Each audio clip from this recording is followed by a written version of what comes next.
المرسلين سيدنا ومولانا محمد وعلى آله وصحبه أجمعين.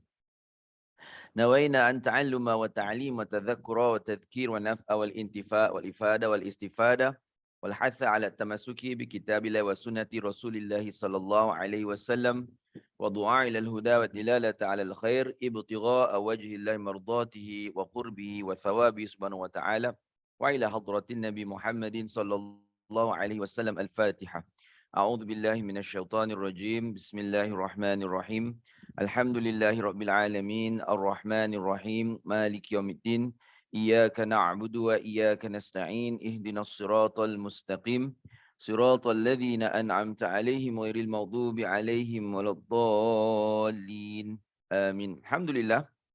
Welcome to our first session of reading from the book Ayyuhal Walad Al-Muhib, or entitled Dear Beloved Son, by a great scholar, يعني Al-Imam Abu Hamid Al-Ghazali, right? And whose real name is Muhammad bin Muhammad Abu Hamid Al-Ghazali, right? So that's his full name, right? His full name is Muhammad bin Muhammad, right? So it's Abu Hamid is a title given to him, all right? So it's Muhammad ibn Muhammad Al-Ghazali. Now, before we start on this, embark on this reading of the book of Ayyuhal Walad, it is important for us to find out or learn more about the writer of this book, which is Imam Abu Hamid Al-Ghazali. We have heard so much about Imam Abu Hamid Al-Ghazali, or better known simply as Imam Al-Ghazali. We've heard so much about him. We've heard from hearsay, or we've read some of his works, or here and there, all right? But today we're just going to go into a brief biography about Imam Al-Ghazali, because it is part of the adab that when you read a work of a particular work, especially if it's an extraordinary work, then your logic will tell you that since it is an extraordinary work, it must be then coming through the hands of someone who is extraordinary in the sight of Allah subhanahu wa ta'ala. Right? If you're really reading a religious piece and you find that it is something that has survived the test of time, in a sense that it's been referred to by the knowledgeable and the community over time, then therefore it invites us, it beckons us to find out who is this person who writes it. So common sense wise and also ethics wise, it's important for us to know, because the Prophet ﷺ says in a hadith, says that Laisa minna man lam ya'rif li'alimina haqqahu. Not from amongst us are those who do not know the rights entitled to the scholars or the learned ones amongst us. So it is part of our faith to actually be acquainted, to want to know more, to be connected to learned people, because it is what is encouraged. Allah says in the Quran, Shahidallahu annahu la ilaha illa huwa wal malaikatu wa ulul ilmi qa'iman bil qist. That amongst the believers, all right, that Allah mentions the angels and the knowledgeable people, the learned ones from amongst the believers, in the same light, in the same page, all right, in the same line, to show that the standard, the stature of the learned in our community, the stature of the learned in our society, the stature of the learned in our religion is similar to that of the angels. In fact, higher, because the angels do not have to contend with desire, whereas a human being, a believer, has to contend all the desire, and yet through that they have become someone who is knowledgeable. Now, Imam Al-Ghazali, if you have your book, so this book that we have here is it's a small book. All right, I've read multiple versions of Ayyuhal Walad, all right, of this book, Dear Beloved Son, but this is to me the most beloved to me, right? No pun intended, because this book was the first one that I read, and I like the way that is the language in which it is translated in, the manner it is translated in, and it is very handy and very practical. All right, it's very handy and it's very practical, and I carry it with me wherever I go. Okay, so you can get this one. It's at Wardah. All right, so Wardah is one of our main supplier of our literature text. All right, now let's look at this one. Imam Abu Hamid Al-Ghazali. Okay, he was born in 450 after Hijrah. Okay, in Tus. So where is Tus? Tus is in modern day Iran. And so do not make that mistake of thinking that, oh, it's modern day Iran, so they are representative of his from a particular school of thought that we know represents Iran today. No, it's not, because this Shiism only appeared, all right, in Iran, in modern day Iran, in 1979. he is in 450. And Tus, all right, or Iran for that matter, was a place for religious knowledge. All right, even before the prominence of Al-Azhar University, all right, there was already the Nizamiya Institute in Iran. All right, now, so just some background about Imam Al-Ghazali. His father was a poor but righteous person. So his father was a poor but righteous person who spins and sells wool.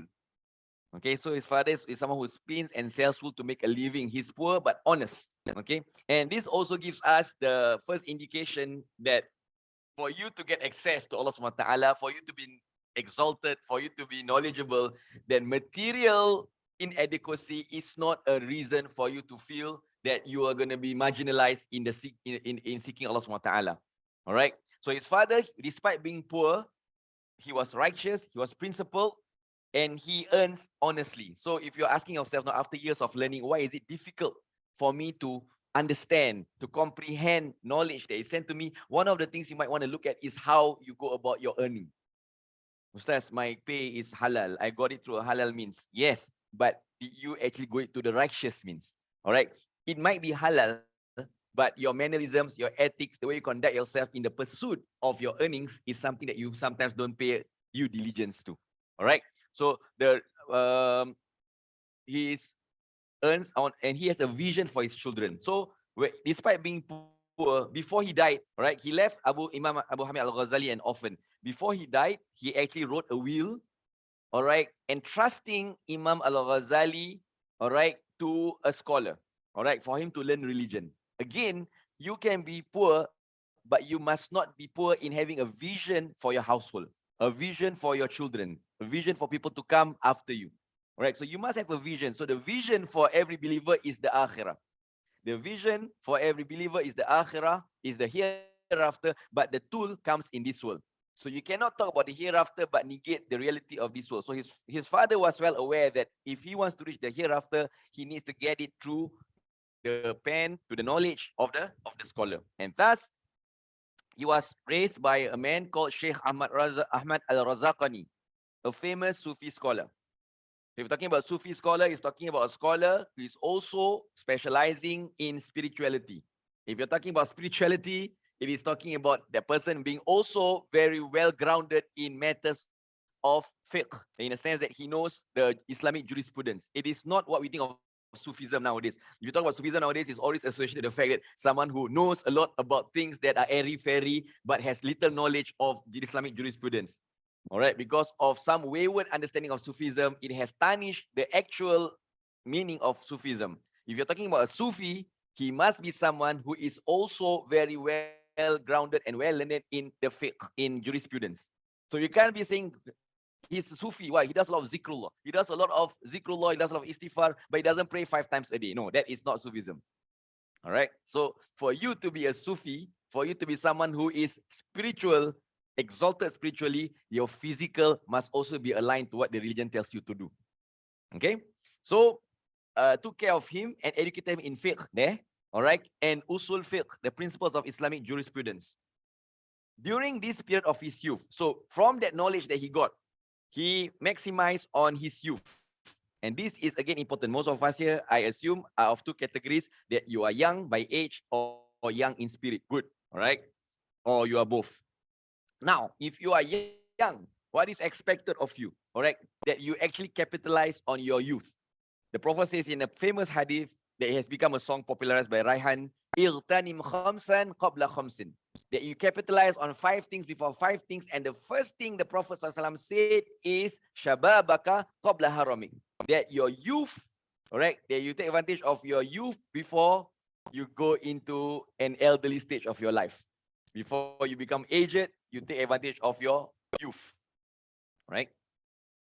And the rest of the things will fall into place. For example, take advantage of your wealth before you get into poverty, to take advantage of your health before you get into a period of sickness, that you take advantage of your free time, your leisure time, before the constraints of time captures you.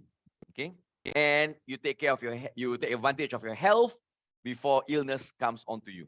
All right, so these are the 5 things he tells. But the first thing the Prophet said was shababak, that your youth, before you start getting old. So when you are young, when you have the energy, when you are healthy, take advantage of it. All right. And the most important thing to take advantage of is knowledge, because when you are young, you are sharper. When you are young, your mind is unadulterated. Your mind is not polluted by other commitments. It's not polluted by other things. So when does knowledge come in best? It is best to come in the younger you are, the better it is. Some of us are mid-age, midlife crisis now. Existentiality, all the crises come in. Existentiality crisis. Don't know why you're in this earth, and henceforth. Now, when you are young, you don't have those crises. So when you are young, young as when the child is born. Which is why when the child is born, you do the azan, you do the iqamah into the right and left ear.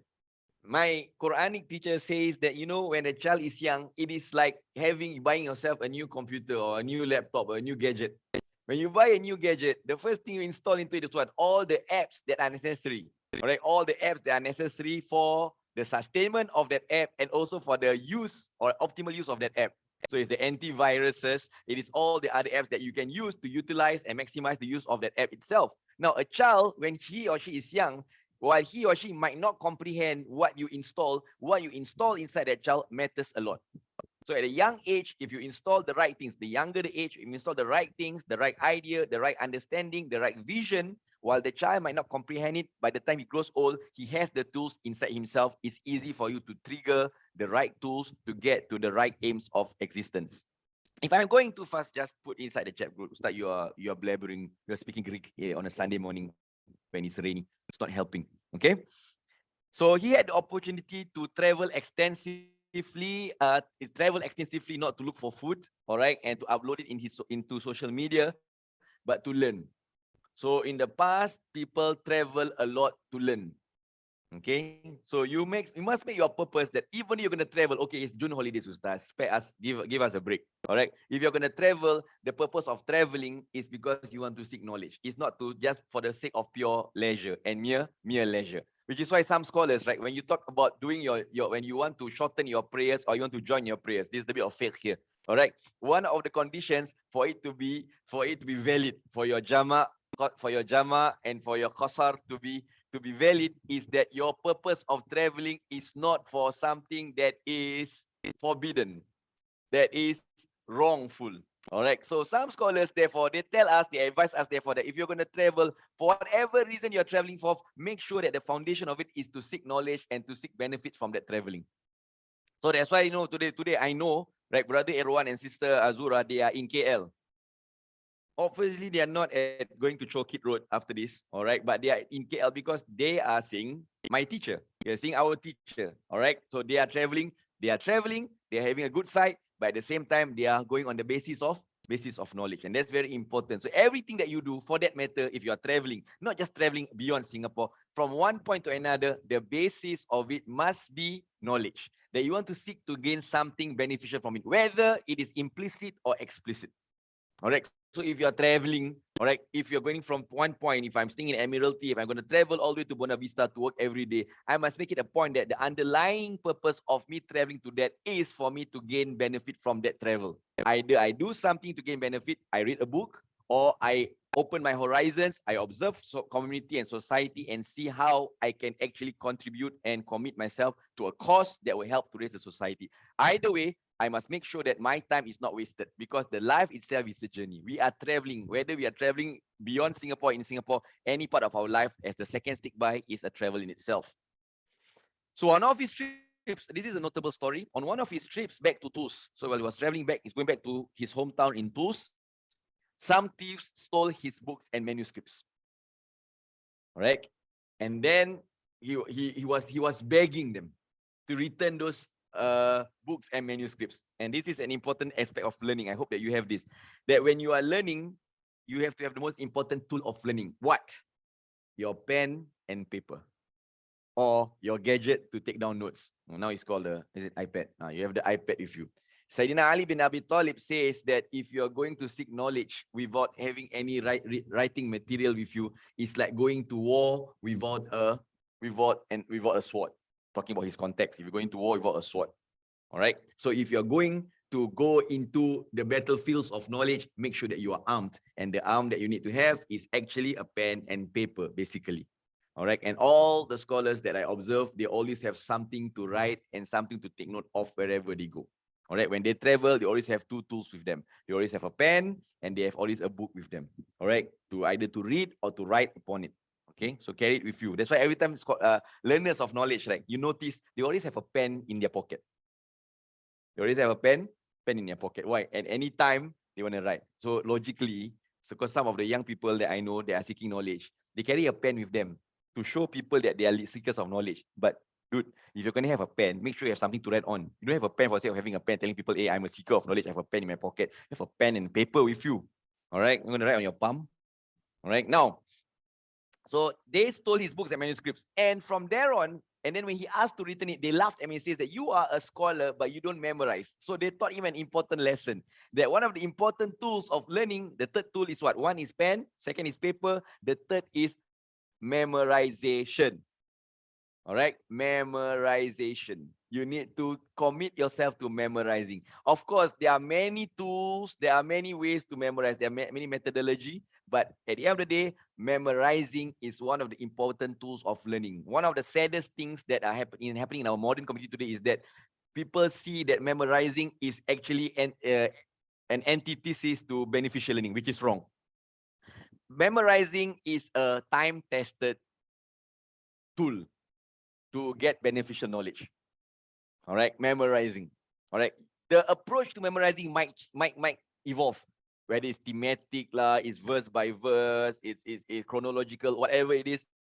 But you must commit your thought to memory, to memorize certain things.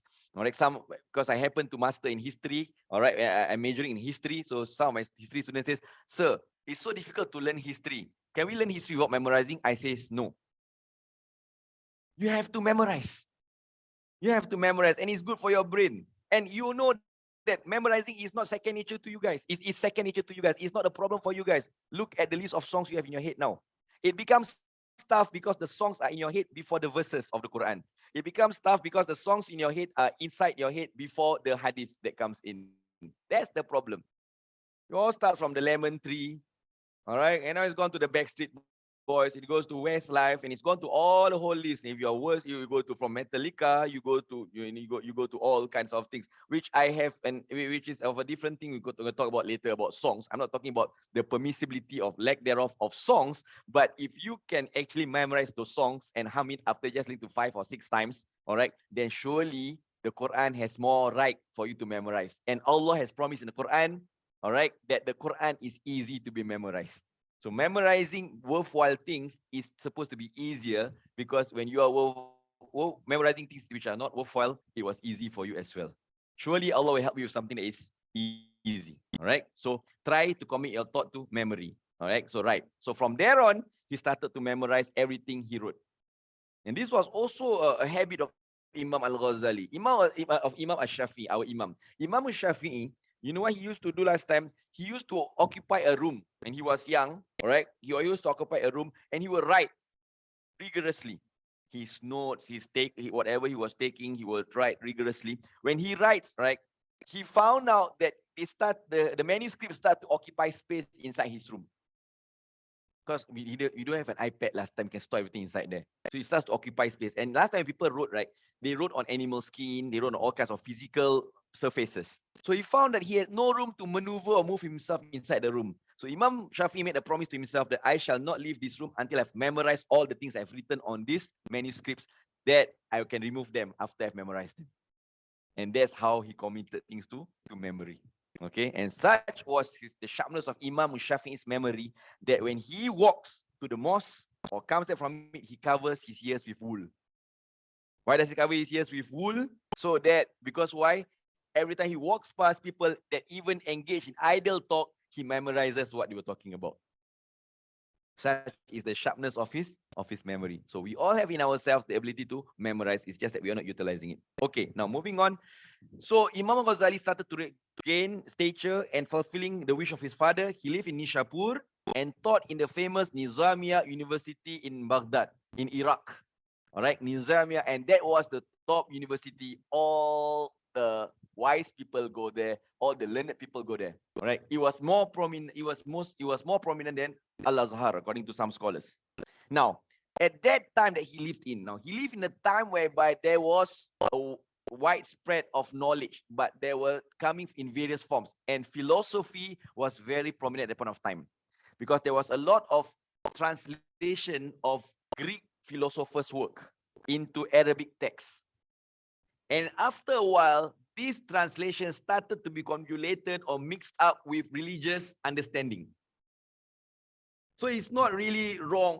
Philosophy is not totally wrong, but then some aspects and foundations of philosophy started to corrode the purity of the Islamic message, and people start to mistake philosophy for religious teaching. So Imam Ghazali spent extensive time, all right, through his works to address, all right, the problem of philosophy and how it affects the religious teaching, so that society does not become immersed in philosophy that they forget about their religion. And because of that, he gained prominence. So he gained prominence through his works. That's one. Secondly, he gained prominence because then people then like to engage in debates, which is what people like to do now. It's just that people last time debate in university. Now people seem to like to debate in public parks. All right. You see on YouTube, people like to go in public parks and go on debates and feel satisfied about victory. All right. In the past, they like to debate, and it was very intellectual and academic debate. And in those debates, Imam al-Ghazali will always win. He will be able to debase, he will be able to attack and destroy the arguments of philosophers. He will be able to do that successfully. And because of that, he started to gain prominence. He started to gain fame. He started to gain popularity. This is the start of him starting to feel affected spiritually. So one of the things we need to bear in mind as we are learning religion, whether it's from this experience of reading from Imam Ghazali's work, which is he's going to address himself, all of us, if you are taking the path of religiosity, know that it comes with it a tremendous challenge that sometimes we are not unaware of, which is the challenge of fame. You are going to start to achieve prominence, or you are going to desire prominence.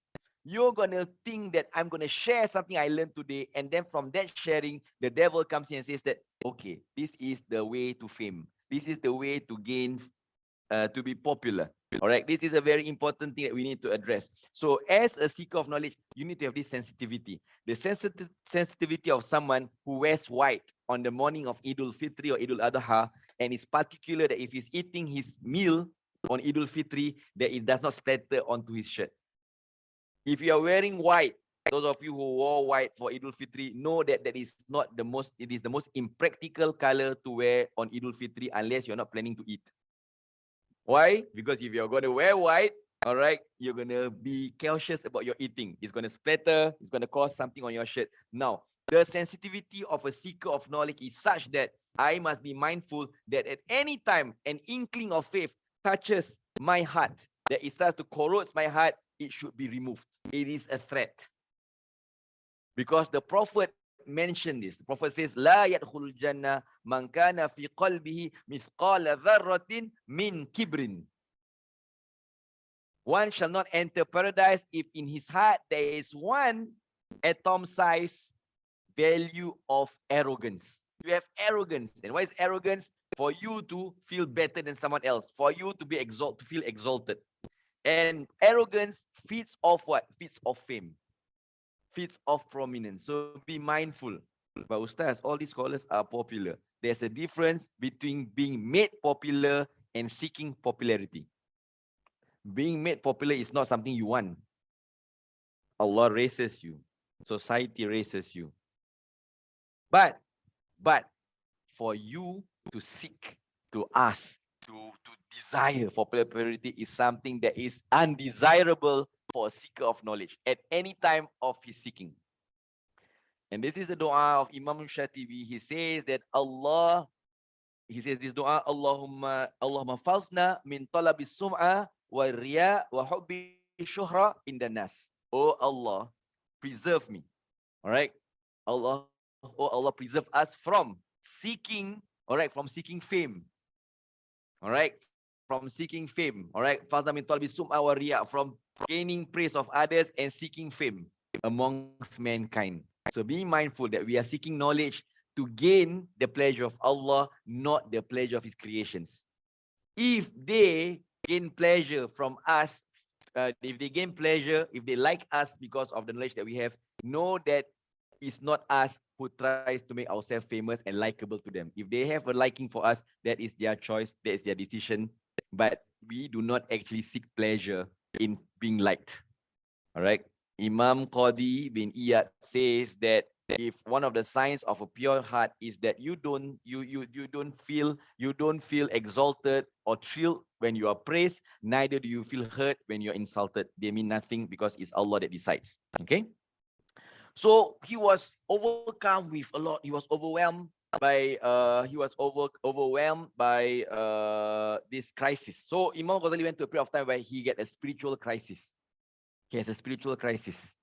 No, not emo. Emo is what you guys are.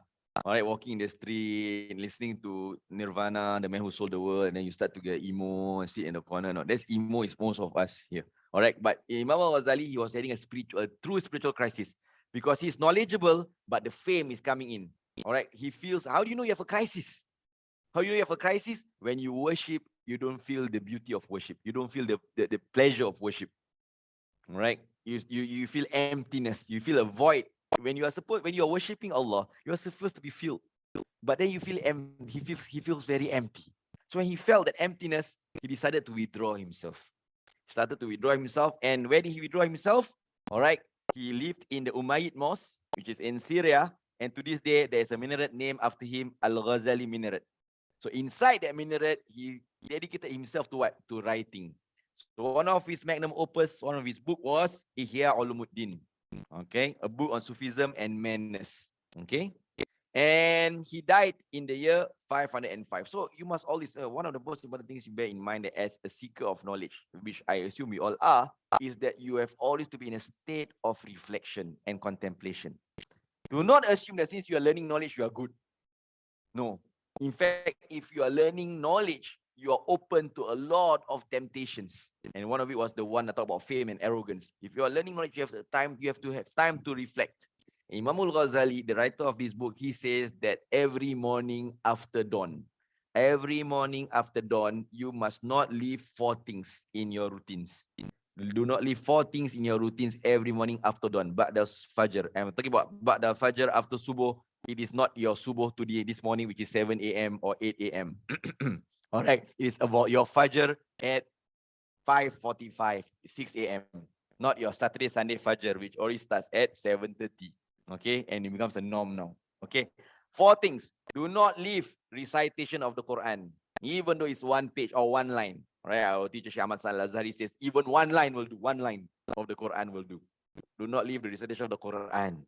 Do not leave the zikrullah. All right. Whether you want to recite La ilaha illallah, whether you want to recite Subhanallah, Alhamdulillah, whatever, have a zikrullah. Do not leave making dua to Allah, because that's a sign of needfulness and humility. Make dua to Allah SWT. Do not leave making dua to Allah SWT every morning after Fajr.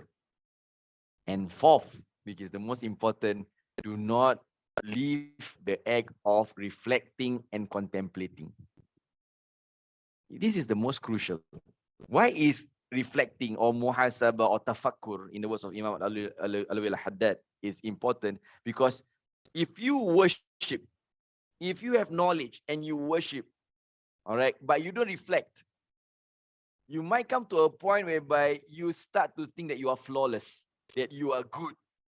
But reflecting brings about humility to show how inadequate you are, how full of short, how short you are, all right, in terms of closeness to Allah SWT. So reflection keeps you in check. Because most of us here in this room, in this Zoom room, are adults. Can no one tell us what to do already? Our parents cannot control us. No one can tell us what to do. Even our spouses have given up telling us things. The only one that can tell us things at this point of time is ourselves. You have to be honest about your inadequacies. And I say one of the solutions to a lot of problems, whether it be in your household, your workplace, is reflection. If you have a fight between a husband and a wife, a spousal conflict for that matter, the resolution is not to be of you coming together and talking it out, because talking out sometimes can open up old wounds. The first step, talking about it, can come later. But the most important step is self-awareness of how much you have contributed to that conflict in the first place. Self-awareness is very important. All right. But This is not a marital course, which is coming next year. We'll talk about it next year. That is a sneak preview for next year's course. All right. Coming to you soon. Akan datang. Okay. He was only 55 years old. So he died at 55. He died at 55 years old. All right. Like Imam Nawawi, another scholar of ours, he died at 45 years old. Young age. All right. So it's not really about how long you get to live, but how much of it is made use, how much you make use of the time given. All right. It's not about how long you live. It's not about how long you live, but it's how much of that life is given. All right. It's like a lunch box. All right. This is morning and I have not had my breakfast yet. All right. If you have a lunch box, which is big, it does not mean that it will fill you. Right? If you have a lunch box that is big, doesn't mean that it will fill you. Hey, you don't have to quote this one. This is just my own quote. Some of you are going to make a poster out of this one. Right? I see Sister Kai writing something down. No, this one you don't have to write down. I'm just giving an analogy. You have a big lunch box. It doesn't mean that the breakfast will fill. Why? It can be a big lunch box, but it's only a piece of bread inside there. All right, you can have a big lunch box, all right, multiple layered, but it's only one piece of bread inside there. It's not going to fill you. But if I buy a nasi lemak for $1 in that old in the provision shops that used to exist in our time last time, that $1 of nasi lemak can fill you because it is small but it's compact. It's got rice, it's got anchovies, it's got sambal, it's got egg. It's that. So it's not about how long you live, but how much of that length of time that Allah has given you is filled. And since we do not know how much time we have in this earth, make sure that every moment is filled. Make sure that every moment is filled. That's the most important part. All right, that nothing is left to waste. All right. So on that thought, I've covered the biography of Imam Al-Ghazali. Let's now look at the first advice he has. And those of you who are familiar with my classes, you'll find that even though there are 24 counsel, 24 advice that he has for his student here, all right, he has 24, it might actually take us 24 years to finish this book. All right, I am in no hurry to finish this book. All right, so if you're thinking that, oh, we're going to finish it quickly, no. All right, I'm in no hurry to finish this book because I want us to really understand, comprehend, appreciate, and apply and practice. All right, whatever that comes from the sharing of this book. Okay, now this book is titled Ayyuhal Walad, my dear son. All right, son here is not Imam Ghazali writing to his biological son. He is writing to his student. So a student of a teacher is their spiritual son. It's a spiritual son. But do not take too much pride in being a spiritual son, because sons, like all sons of a biological nature, you can be a good son, you can be a bad son as well. So if you are a student of your teacher and you claim to be a spiritual student of your teacher, be mindful of being too proud of it, because you might be a bad spiritual son to your teacher as well. All right. So do not try to claim, oh, I'm so and so teacher student, I'm Sheikh so and so student. Relax. All right, because you do not know whether you're a good son or not. But Brother Erwan is a good son. All right, biologically and spiritually. I'm just saying that so that you get something from me from KL. Now, my dear son, so I'm just going to talk about the dear son first. So the context of this whole situation is that the student, all right, wrote a letter asking questions to Imam Al-Ghazali. He wrote letters to Imam Al-Ghazali. And so this is a compilation of Imam Ghazali's response to his questions, which tells us, in fact, that the essence of a teacher-student relationship is one of conversations and dialogue and meaningful, and it's meaningful in nature. So it's not one, some people think that it's a student and teacher relationship is that there's no dialogue, there's no communication, it's just Zen. It's just silence, radio silence. No, it is active communication. How did we learn about the prophetic tradition of the Sunnah of the Prophet? This hadith, that hadith. Because the companions asked. And the Prophet allowed them to ask. It's just that how you ask and when you ask and what do you ask. That's the issue. But asking is always been the essence. So the essence of a teacher-student relationship is always about asking. It's about questioning. All right? Ask. If you have a doubt, ask. Okay? Ummu Sulaim All right. Sulaim, one of the prophets, is the female companions used to ask. You know what they asked the prophet? She used to ask that, Ya Rasulullah, if I were to fall asleep and I have a wet dream and there was a discharge, do I need to do the obligatory bath? They asked such a question, a very straightforward question. And the prophet says that if it is a discharge, all right, of that nature, like a spermal discharge of a man, then you have to do your obligatory bath. All right. And Sulaim, she says, do women also have discharge like a man does? And she covered her face when she asked that. You can imagine it's quite a warm situation. So the ladies, they can ask the Prophet ﷺ. All right, they can ask. So it's about conversation. So if you are gonna have a teacher that don't allow you to ask, then that's not the way. You know, our teacher, Sheikh Ahmad Saad, last time I used to attend a gathering. All right, I used to attend a gathering with him. All right, and he wanted to walk off because no one in that class wanted to ask him a question.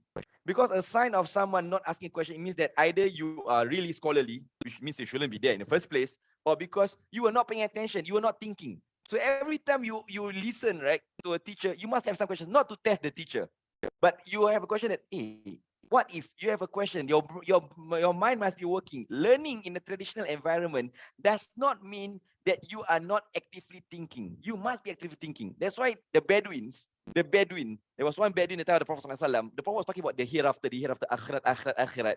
He was thinking. The Prophet is talking about akhirat all the time. But when is it happening? So he immediately asked, Ya Rasulullah, mata sa'a. When is the hereafter? Why? He was thinking. So as students, you must be thinking.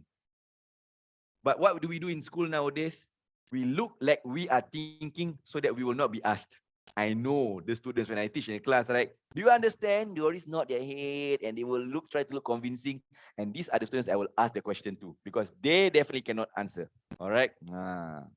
So Brother Rashid now looking like he's nodding. I will ask you a question after this. All right. So I can see through these kind of things. All right. So it's important. So he's talking about teacher-student relationship is very important for us to establish a teacher-student relationship. So have a teacher in your life. Have a teacher in your life. All right. Important to establish a teacher-student relationship. All right. Because that is, say Sayyidina Abu Darda, a companion of the Prophet, that is premised on knowledge. All right. It is premised on knowledge. Okay.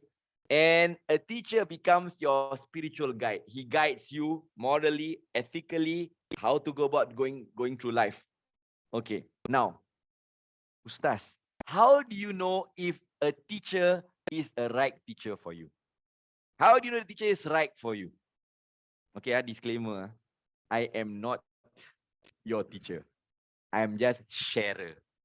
Okay. Don't think, oh, Ustaz Hafiz now after that is my shaykh, Ustaz Hafiz. Please don't do this kind of things. All right. You'll be ejected from the group. All right. Now, a teacher. How you know they have a good teacher? Simple. All right. If a teacher takes you closer to your creator, that after you learn from the teacher, you have a greater sense of your existence. You want to be you want to be closer to your creator. You become more conscious of your creator. You become more conscious of Allah subhanahu wa ta'ala. That is a sign that you have a good teacher. That you want to learn knowledge more. You are more devoted to worship. All right. You want to do more things for the community. You want to do more good. In the past, you just exist in a vacuum. You just don't know why you are there. You're just going through motion. But now you find more purpose in life because you want to get closer to Allah subhanahu wa ta'ala. That's the first sign that your teacher is good. He has instilled awareness in you. He or she. All right. Second, and this is the most important essence, is that you have become better in your mannerisms. Your akhlaq is better. This is something you must watch out for, which is why the Prophet is the best teacher. The Prophet is the best teacher. And what is his most important message to his companions? Khairukum, the best amongst you. Khairukum li ahlihi wa ana khairukum li ahli. The best amongst you are those who treat your family members, in other references to who treat your spouses well, and I treat my spouses the best. A measure of how good a measure of whether, right, you are benefited from your teachers not learning is whether you have become better as a person or not. To who? To people around you. That is how you gauge. All right. So is your knowledge beneficial? Have you become better? Ustaz, if I have not become better, does it mean that it's my teacher's fault? It can also be your own fault. Your teacher is good, but you decide not to be as good as what your teacher has taught you to be. All right. So my point about being a student, which is a very important thing in learning tasawwuf, is that do not just claim that you are a so and so student. You are so and so student of a particular sheikh from Malaysia. Don't. Because if you turn out otherwise, you tarnish the good name of your teacher. All this uphold the good name of your teacher. All right, wherever you go, you manifest. Like how the companions, wherever they go, they become a reflection of the Prophet Sallallahu Alaihi Wasallam. All right. Okay. Now next. So my next point is that my dear son, look at the use. Ayyuhal walad al muhib. Oh, my beloved son. To have a relationship is one thing, but you must have compassion. My dear beloved son. He's asking us, the student is asking a question. He didn't say my dumb student. Oh, you misguided student. Oh, you have failed. Oh, you failure. No, my dear son, my beloved son. All right. Compassion, which is why the first hadith any teacher will teach their student of knowledge is what? This hadith, Ar-Rahimuna yarhamuhumur Rahman. All right. Musalsal bil awaliyah. All right. Ar-Rahimuna yarhamuhumur Rahman. He who is compassionate, all right? He is beloved by he who is most compassionate, yani Allah Ta'ala. Someone who is compassionate is beloved by he who is most compassionate. Be compassionate towards those in this earth. You shall be, all right, you shall have the compassion of those in the heavens. This is what is mentioned in the hadith of Prophet. Ar-Rahimuna yarhamuhumur Rahman, irhamu man fil ardi, yarhamkum man fis sama. So a sign of a good student and a good teacher is that the relationship is tied by virtue of compassion. And so you can identify a teacher. If you see your teacher and your heart flutters out of love for that teacher, all right, then that is a sign of a good teacher. Your heart flutters or not? Brother Rashid, when you see me, your heart fluttering. Flatter, it's not flatter. You like to flatter, but it's not fluttering. Right? Just seek to flatter only. Because there's free lunch that comes with it, right? Now, may Allah grant you a long life. Again, a teacher makes dua for the student. And the student, being a good student, learns from the teacher and always make dua. A sign of a good student, a sign of a good Muslim, you always make dua. So he starts off with a dua. May Allah grant you a long life as his obedient servant. And may he place you in his service alone. So make dua. Have this habit, people, of making dua. Sometimes we seem to like to curse people a lot that make dua. All right. You have a problem with people, you always wish for what? You always wish that something happens, some poetic justice happens to them. Right? This is taken from your movies. Every time you watch a movie, right? Because you always train, when you watch an action movie, the villain must die a terrible death. Every time you watch a movie, the villain must die a terrible death. Yikiaye, right? So you always say, oh, they must die a terrible death. All villains must die. Darth Vader must die a terrible death. But look at the way of the Prophet ﷺ. He's met with the worst of people in his time. Abu Jahal, Abu Lahab, all the Abus. Abu Jahal, Abu Lahab, Abu Sufyan, Umayyah bin Khalaf, Utbah bin Rabi'ah. All these people who have done harm and evil to him. But every time at Uqbah bin Abi Mu'ayt, there's one enemy of the Prophet called Uqbah bin Abi Mu'ayt. He used to step on the Prophet's neck, spit on his face, and slap his face before. He has caused physical harm and humiliation to the Prophet. He has taken the intestines of the camel and placed it on the Prophet ﷺ. But every time that he does it to the Prophet, the next day the Prophet comes back to them and calls them to goodness. This is making dua. I give you a simple deed to do every day from here on, because tomorrow most of you are going to work. All right. If you're going to work and you're taking public transport or you whatever, don't let anyone pass by you without that person having a dua from you. This is your zikr. Rather you sit there and play Candy Crush and buy a farm, all right? Might as well, if you take a train, all right, do not let one person that pass by you or interact with you leave you without that person getting your dua. If it is a Muslim brother, may Allah exalt him, may Allah preserve him. Whatever dua, may Allah grant him health, may Allah make it easy. You see someone, an elderly woman going to work, when you're supposed to be resting at home, Ya Allah, make it easy for her, give her some rest.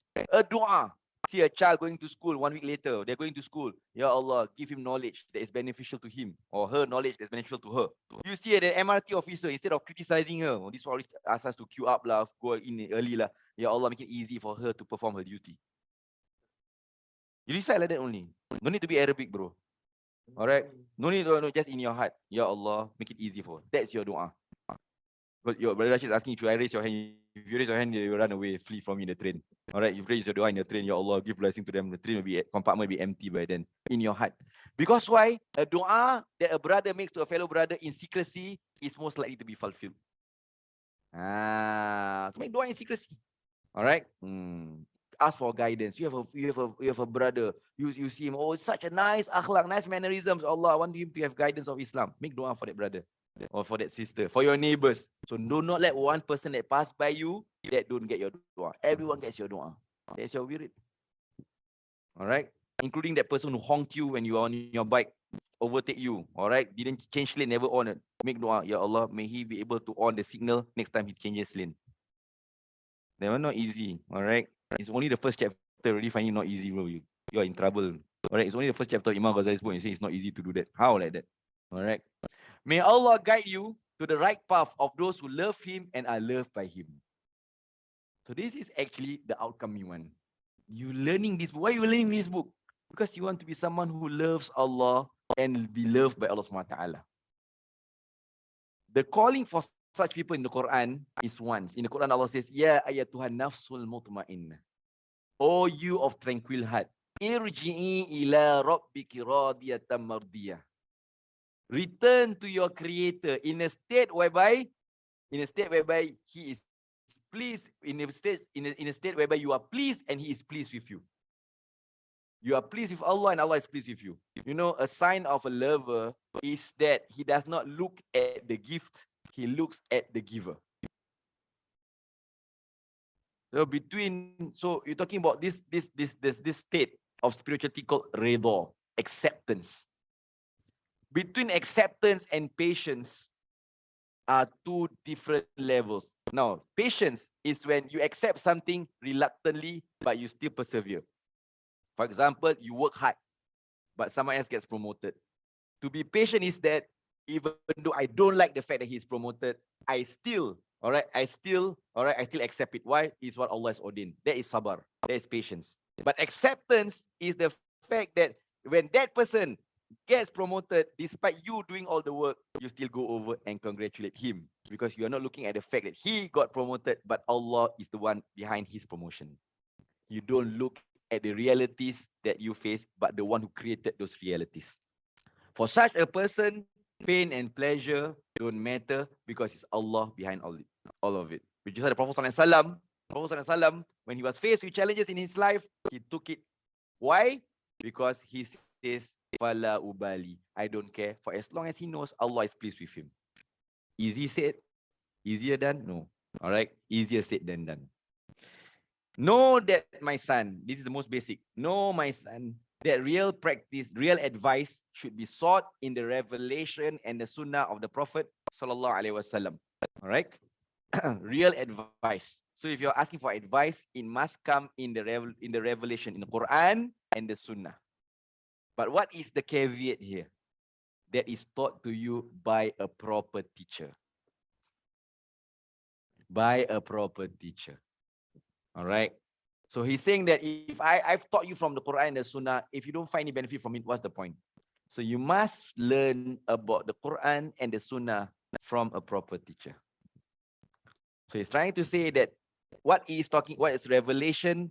How do you learn the revelation? Two ways to learn from the revelation. One is through tafsir, exegesis of the Quran. Attend a tafsir class from a learned mufassir or someone who is qualified to teach tafsir.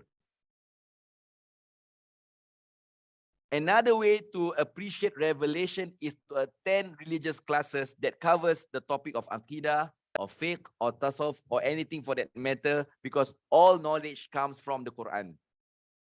So for example, if you're attending a tajweed class, that is also part of learning revelation. Why? Allah says in the Quran, وَرَتِّلِ الْقُرْآنَ تَرْتِيلًا. Okay, to read the Quran with tartil. If you are attending a fiqh class, All right. If you're attending a fiqh class about prayers, that is also part of learning the Quran. Why? Because the Quran says, wa aqimus salah. If you're attending a class about zakat, it's also part of attending a class on the Quran. Why? Because wa'atu zakah. If you're attending a class about, if you're attending a tasawwuf class where you're about spiritual cleanliness, it is also part of attending a lesson in the Quran. Why? Because Allah says in the Quran, inna akramakum indallahi atqakum. That the one who is closest to me is the one who is closest to Allah amongst you are those who are conscious of Allah. And the sunnah of the Prophet. What is the sunnah of the Prophet? All right. What is the sunnah of the Prophet sallallahu alaihi wasallam? His words, his actions, and his implicit permission. Words, actions, and implicit permission. How do you know about the sunnah? Learn from someone who knows the sunnah. There's no learned person in Islam that gets his knowledge except through a learned teacher who taught him that knowledge. All right, like Imam Ghazali. Where did he get his knowledge from? All right, where? The first teacher we learned about just now, right? His first teacher was who? Sheikh Ahmad Al-Razaqani. Imam Shafi'i got it from Imam Malik. So all learned people in Islam, they didn't get their knowledge except by virtue of a learned person who came in their lives.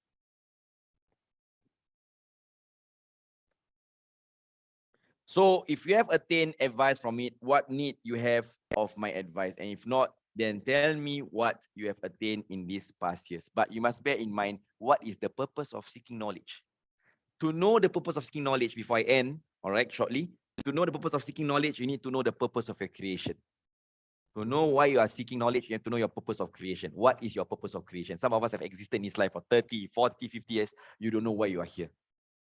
The purpose of creation is two. One is for worship to the Creator. You are created. وَمَا خَلَقْتُ الْجِنَّ وَالْإِنسَ إِلَّا لِيَعْبُدُونِ. You are created for the purpose of worship. And the second purpose of creation, Allah says in the Quran, هُوَ أَنْشَأَكُم مِنَ الْأَرْضِ وَاسْتَعْمَرَكُم فِيهَا, that He extracted you from this earth for you to cultivate it. What? For you to be of service to His creations. These are your two purposes. So the purpose of you learning, seeking, really learning about this book is that it's supposed to fulfill, if not one, both. If not both, one of it.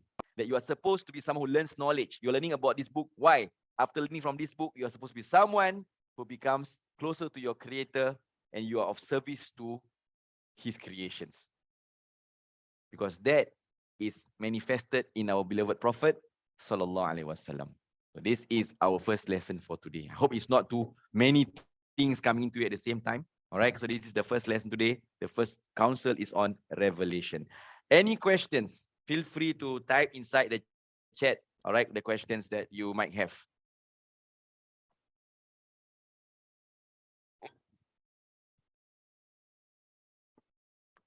No questions, inshallah. So you can, I think Sister Zura has actually shared with you the link. Feel free, if you find that first class is good, all right, oh, mashallah, this is not bad. It's good because not because of me, it's good because the beneficial thing that you get from it. Please feel free to share with your friends so that more people can join in. All right, so more people can join in the session. Okay. If it's not good enough for you, then make note that it becomes good, better the next time. Okay. So thank you once again for the first session. Hope it's been beneficial to you. And I'll catch you again in the next one, inshallah, next week, same time, 10 a.m. Wassallallahu ala Sayyidina Muhammadin wa ala sahbihi ajmain. Alhamdulillah rabbil alamin. Assalamu alaikum warahmatullahi ta'ala wabarakatuh. Thank you.